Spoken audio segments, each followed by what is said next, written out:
Most people believe that we are persuaded by facts, by logic, by evidence. But when you look closely at how influence actually works in real life, something uncomfortable becomes clear. People don't follow what is most accurate. They follow what feels safe.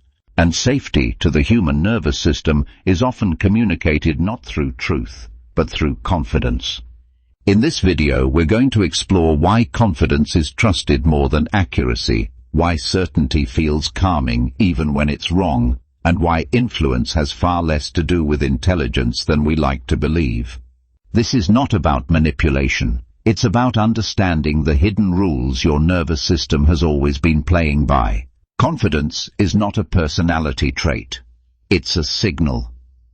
When we hear the word confidence, we often think of it as a character trait.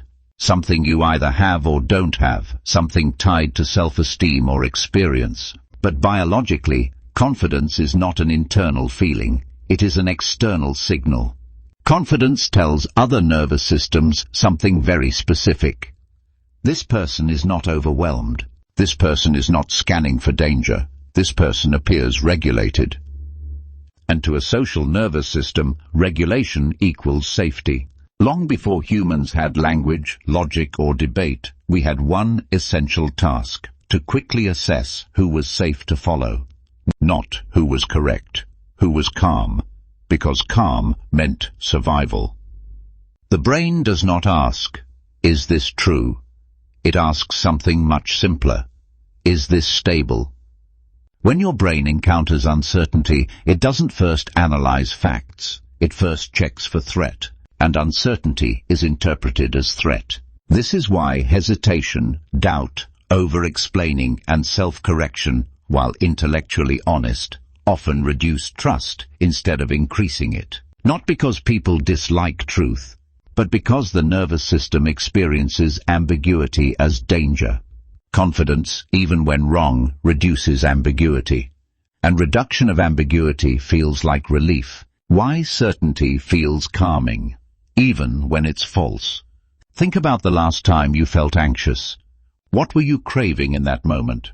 Not complexity, not nuance, not "it depends." You wanted closure. Certainty gives closure, and closure signals safety.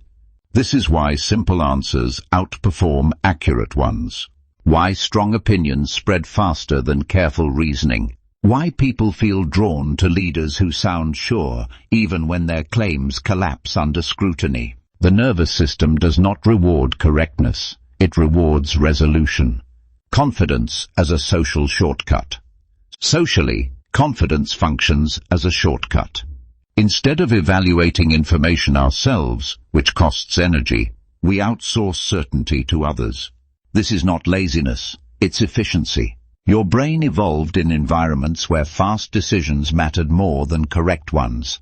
If someone sounded sure, followed by others, and didn't appear afraid, that was often good enough. So your brain still uses that heuristic today. Confident equals safe. Safe equals follow. Authority bias is not about power. It's about regulation. We often describe authority bias as obedience to power. But power is not what the nervous system reads first. It reads composure. Authority figures, doctors, leaders, experts, tend to speak slowly, clearly, and decisively. Those traits signal nervous system stability. When that stability is present, our own nervous system relaxes. And when we relax, we stop questioning.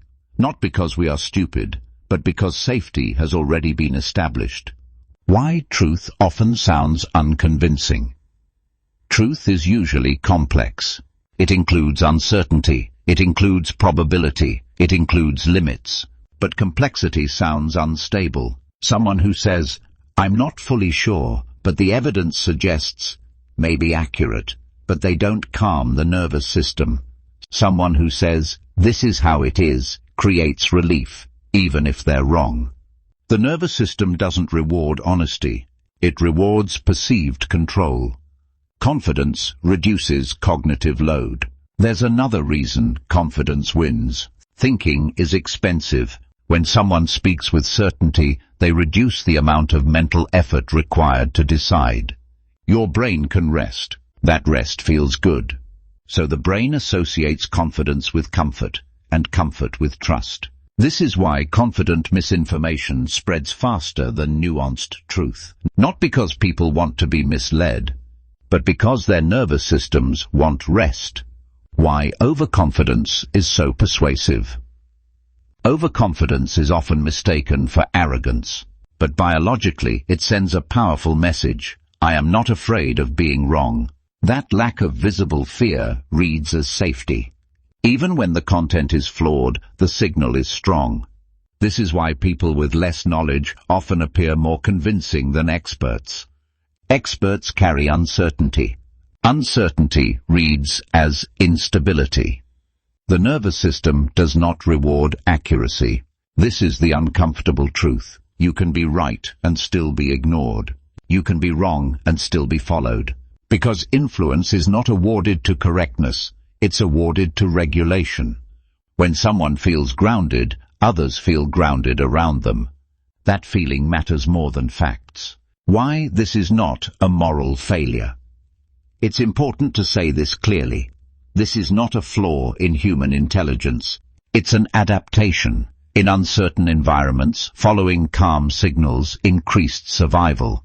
Your nervous system did not evolve for debates. It evolved for danger detection.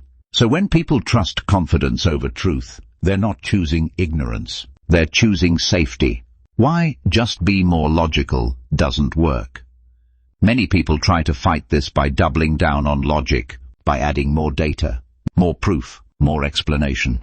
But this often backfires, because adding information increases complexity, and complexity increases nervous system load. When someone is overwhelmed, more information doesn't persuade, it pushes them further away. Influence happens below awareness. Most social influence happens before conscious thought. By the time logic enters the picture, the nervous system has already decided, safe or not safe. Confidence is simply one of the fastest ways to communicate safe. Why calm confidence is different from force. There's an important distinction here. The most effective confidence is not loud, not aggressive, not dominant. It's calm. Calm confidence signals, I don't need to convince you. I'm not threatened by disagreement. I'm regulated. That calm is deeply persuasive. Why trying to appear confident often fails. Ironically, trying to perform confidence usually backfires, because the nervous system is highly sensitive to incongruence. Forced confidence feels tense. Tension reads as threat. Real confidence isn't about sounding certain. It's about being regulated enough to tolerate uncertainty. What this means for social influence. If confidence is trusted more than truth, then influence is not about tactics. It's about nervous system state. People follow those who feel steady, not those who argue best. This is why the most influential people often speak less, not more. They don't push. They don't chase agreement. They allow others' nervous systems to settle. So here's the reframe. People don't reject truth. They reject dysregulation. And they don't follow confidence because it's impressive. They follow it because it feels like relief. What actually builds trust, long-term. Short-term influence can come from certainty, but long-term trust comes from something else. Consistency.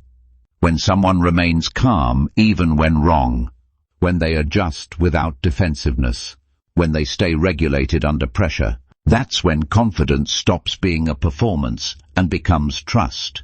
You don't need to be more certain.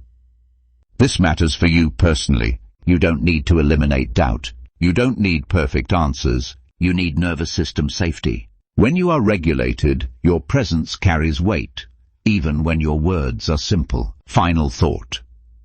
Confidence is not about knowing more. It's about being less afraid. And truth doesn't become influential when it's louder. It becomes influential when it's delivered from safety. If this perspective resonated with you, this channel explores psychology from the inside out, not as hacks, not as manipulation, but as nervous system logic. You're welcome to stay.